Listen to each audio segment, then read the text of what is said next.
Huge overtime win for hashtag no quitting New York Friday night to tie up the Panthers series. So let's talk all things Blue Shirts with Jim Cerny, executive editor of Forever Blue Shirts.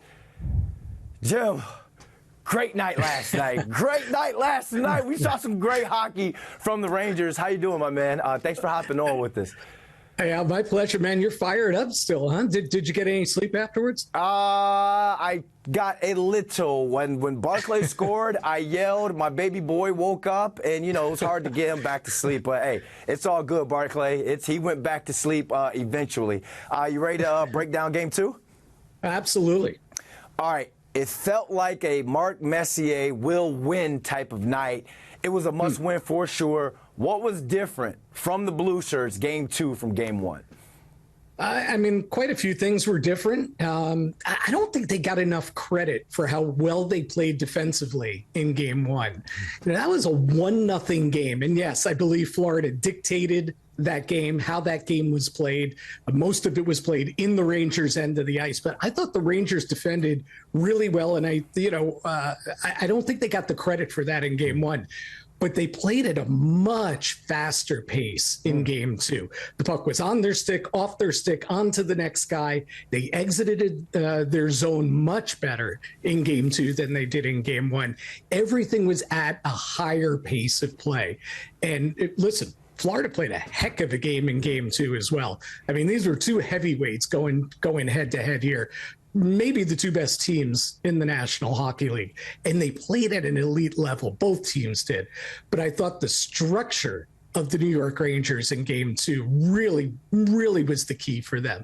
The pace they played at and the structure, the defensive structure in front of Igor Shesterkin, and also within the neutral zone, and getting more opportunities into the offensive zone, getting in on the forecheck. So those were like three key areas, three key differences between Game 2 and Game 1. Obviously, there were the lineup changes as well that Peter Laviolette made. And listen, they came up spades. They shuffled the lines a little bit. Capo Caco came out of the lineup. Matt Rempe brought tremendous energy. 9 hits in 10 minutes of ice time. You talk about making the most of your ice time. Yeah. Rempe did that last night. So, all these things came together. You knew the Rangers would have more mojo, more jump in Game 2 than they had in Game 1. So that was the first difference. And then these other things all fell in line as well. And listen, they stuck to it. And he stuck to it. So did Florida. Yep. But the Rangers stuck to it right until the very end when Barclay won it. We got the honor of seeing the battle of the two best goalies in the NHL, I believe. Yeah. Mark Messier gave love to Igor Shesterkin on Scott Van Pelt Sports Center after the game. Igor was absolutely on fire. Where do you rank last night's performance in your top Igor games? It's a great question. Here's the thing. I didn't think Igor needed to be standing on his head last night. And that's a credit. That doesn't take anything away from Igor. But it's a credit to the structure that the Rangers played defensively, how they stuck to their structure. You look at the scoring chances. They were pretty much even throughout the game. And really, Game 1 as well was very similar that way. But listen, when Igor had to make that big stop, the pressure was on. Rangers had to win that game. You talked about, must wins before. This was a must win. Not that I don't believe the Rangers can't come out of a 2-0 hole, that they don't have the talent to do it. But to lose 2 at home at the Garden to such an elite opponent, boy, that would have left them very, very little wiggle room moving forward, right? So, every shot was a big shot. And Shesterkin made pretty much everything look simple. That's what he does. He's so great at that, Brandon. He makes it look so easy. He's not standing on his head. It's because he's so positionally sound. He reads the play so well, and he's playing at such an incredible level right now in these playoffs. And you're right. He and Sergei Bobrovsky are playing great hockey right now. Underrated. The first really good scoring chance of the game. The Rangers came out flying. Florida only had one shot, I think, in the first 8 minutes of the game. But it came 2.5 minutes into the game. Ryan Lomberg got around Keandre Miller and was in all alone. And Igor makes that big save. Florida scores that goal right there. You might have a little bit of a different story. of how this game played out. So, I don't know if it's one of his greatest games ever, but boy, was he good. And boy, was he locked in. I want to talk to you about the talent that's on this roster. A guy like Barclay Goodrow has himself what I like to call a garden moment by burying that game winner in overtime. He's a guy that no one talks about that much because this team's got all types of stars on the roster. Did that goal just show how deep this roster is with talent? Yeah, and there are a few examples about the Rangers' incredible depth and what an advantage that is in the postseason from Game 2. But listen, Brandon, you've been a champion. You've been around champions. To have somebody that has that championship winning experience on your roster is invaluable when you play big games, right? And Barclay Goodrow is a two-time Stanley Cup champion, played a key role on a checking line with the Tampa Bay Lightning. So that's why the Rangers signed him to such a long contract. They got him for this time of year. Yes, it's important. Everything he does in the regular season, on the checking line, on the fourth line, grinding it out. It kind of flies under the radar over the course of a regular season. This is why they got him.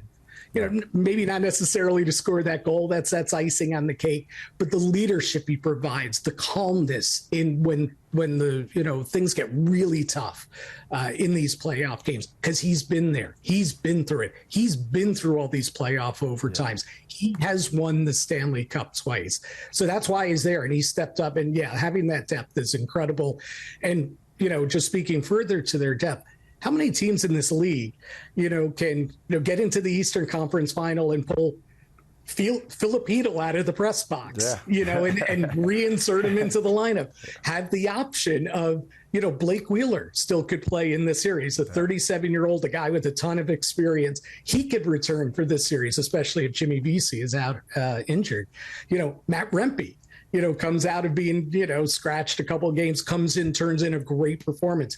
Their depth is a massive advantage against most teams in this league. Now, listen, Florida is very deep too, and they roll their four lines and have a lot of trust in their four lines.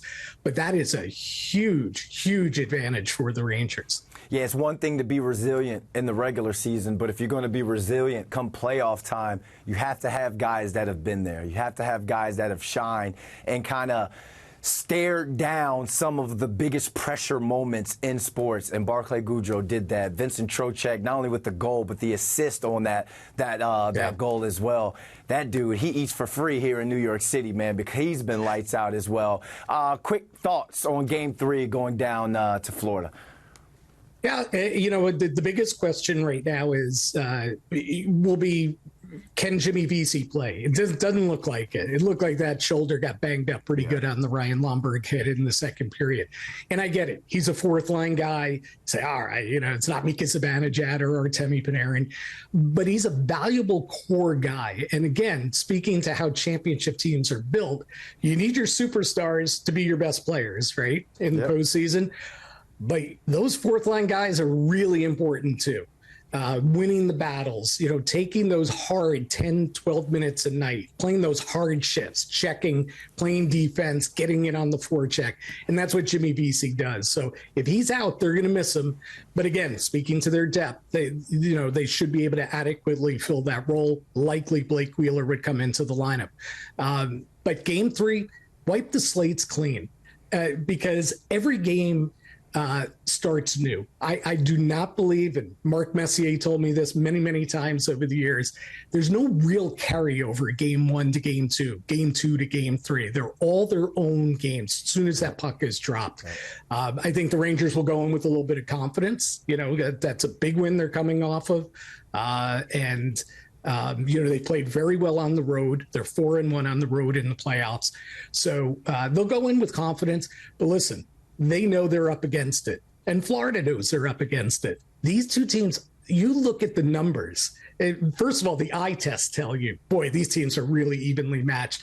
But if you go through the numbers, the analytical numbers, they're dead even through the first two games of this series, which is exactly where we are, right? 1-1. So it's a bounce, it's a penalty, it's a bad call by the official, who knows? Or it's Artemi Panarin just finally going off. He's been very quiet in this series. Yes, yeah.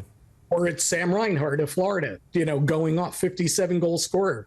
He hasn't gotten untracked yet. So, it takes something like that to be the difference here. Maybe a mistake, or maybe a top player takes over a game.